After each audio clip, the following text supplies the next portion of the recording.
Vamos a la parte más divertida de esta sección, donde investigaremos el factor R cuadrado ajustado. Os remito a la última transparencia de la clase anterior, donde teníamos el ejemplo de regresión lineal simple con el factor R cuadrado, que se calculaba con esta fórmula, era 1 menos la suma de los cuadrados de los residuos dividido la suma de los cuadrados totales.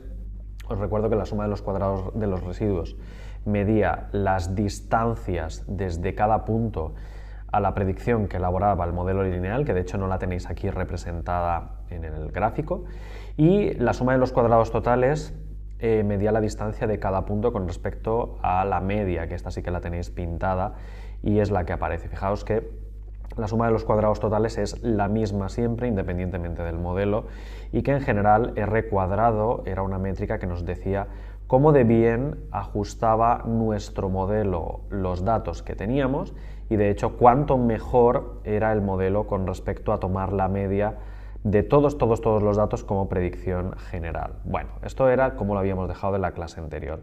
Pongamos la fórmula aquí arriba y de hecho ya hemos hablado de cómo se calcula R cuadrado para la regresión lineal simple, que es esta ecuación que tenéis aquí.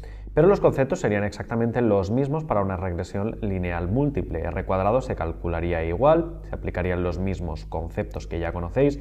No voy a elaborar los cálculos, ¿vale? Simplemente es sencillo de visualizar y podéis hacerlo como ejercicio. De modo que volveríamos a utilizar la técnica de los mínimos cuadrados, tanto para encontrar el modelo que minimiza las distancias de los puntos al mismo, ¿no? La proyección, esa distancia de cada uno de los puntos del dataset al modelo que creamos. Por tanto, el objetivo sería el mismo, minimizar la suma de los cuadrados de los residuos. Elaborado este segundo modelo, pues evidentemente querríamos utilizar el factor R cuadrado como un factor de bondad de ajuste para ver cuál es el modelo que mejor hace la predicción.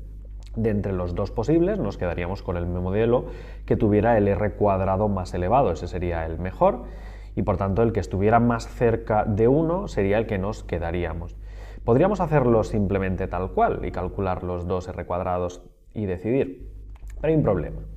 El problema es que a medida que añadamos variables a nuestro modelo ocurre un hecho importante a nivel matemático. Por ejemplo, imaginad que al modelo de regresión lineal múltiple con dos variables decido añadirle una tercera. Con nuestro ejemplo que hemos utilizado del sueldo, imaginad que queremos predecir el sueldo como un término independiente. Supongamos que el término independiente es un sueldo base de $30.000, por ejemplo. B sub 1 indica por cada año de experiencia adicional cuánta pasta además nos llevamos, imaginad $10.000. B sub 2, un coeficiente que valore positivamente el expediente académico del empleado, la media de las notas, por ejemplo, que ha obtenido durante sus estudios.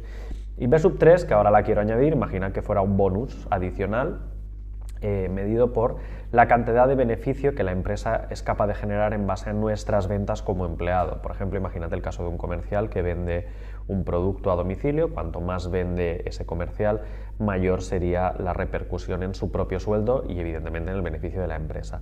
Podríamos ir añadiendo variables que creemos que realmente impactan en el resultado final de la variable dependiente e ir buscando modelos para ver si mejora o no el factor R cuadrado. Pero partiendo de dos variables y habiendo añadido ahora la tercera, si queremos ver si conseguimos un modelo mejor, después de ajustar el modelo con tres variables, hasta el momento decidiríais, vale, miro el factor R cuadrado y decido ver si incrementa, decrementa o se queda igual.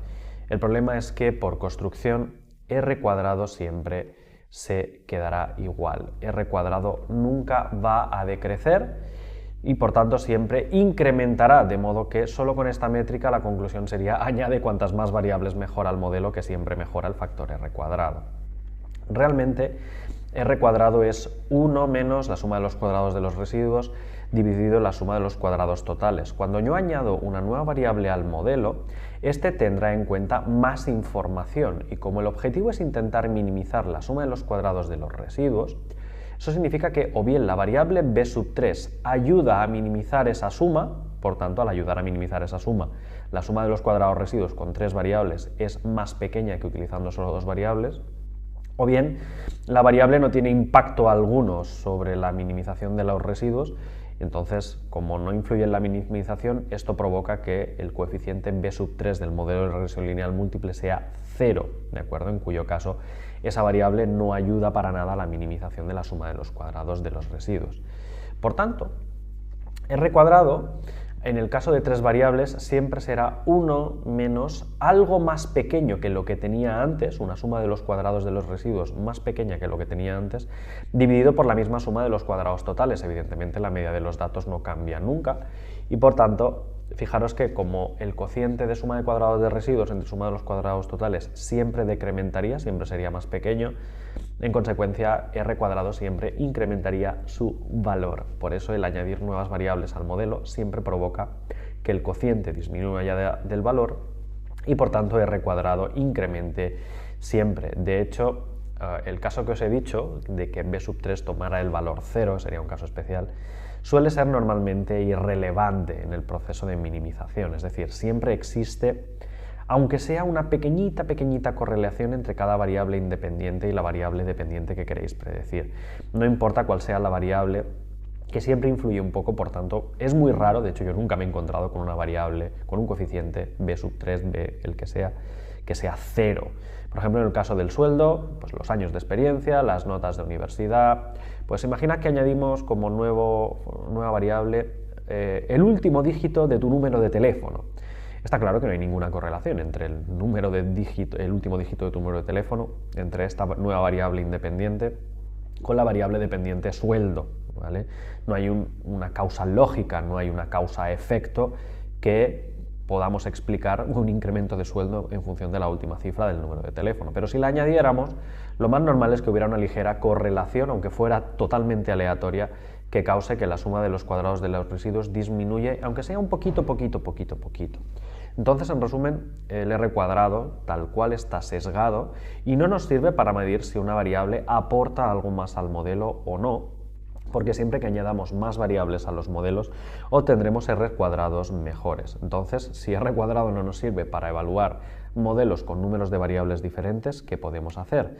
Pues hay que definir un coeficiente diferente. En lugar de utilizar el parámetro R cuadrado, se define lo que llamamos el R cuadrado ajustado, que tiene esta fórmula que veis aquí. Es el 1 menos el R cuadrado anterior multiplicado por n-1 dividido por n-p-1, donde P es el número de variables regresoras. Fijaros que P es el número de variables independientes que intervienen en nuestro modelo y N es el tamaño de la muestra. N, por así decir, siempre será el mismo, son todos los puntos que utilizáis para crear vuestro modelo, pero en este caso aparece en el denominador el número P, de modo que cuantas más variables añadís a vuestro modelo, cuantas más variables regresoras tenéis, mayor, por así decir, es P y menor es el denominador. Fijaros que P está en el denominador, de modo que cuando P crece, el denominador de la derecha decrece y, por tanto, el cociente n-1 partido n-p-1 crece en este caso. Al multiplicarlo por 1 menos R cuadrado, esto significa que ese producto incrementa de forma proporcional y finalmente 1 menos todo el producto del 1 menos R cuadrado y el cociente n-1 por n-p-1 decrece. Por tanto, al añadir más variables regresoras, el R cuadrado ajustado decrece, se aleja más de 1 y esa es la parte importante, que dados dos modelos con el mismo R cuadrado pero diferente número de variables regresoras, como el número de variables regresoras penaliza, hace que sea mayor el cociente y lo tenemos restando, hace que el R cuadrado ajustado decrezca. Fijaros que cuando el R cuadrado normal, el normal y corriente, incrementa, por ejemplo, porque añadimos una nueva variable, si R cuadrado crece, 1 menos R cuadrado decrece.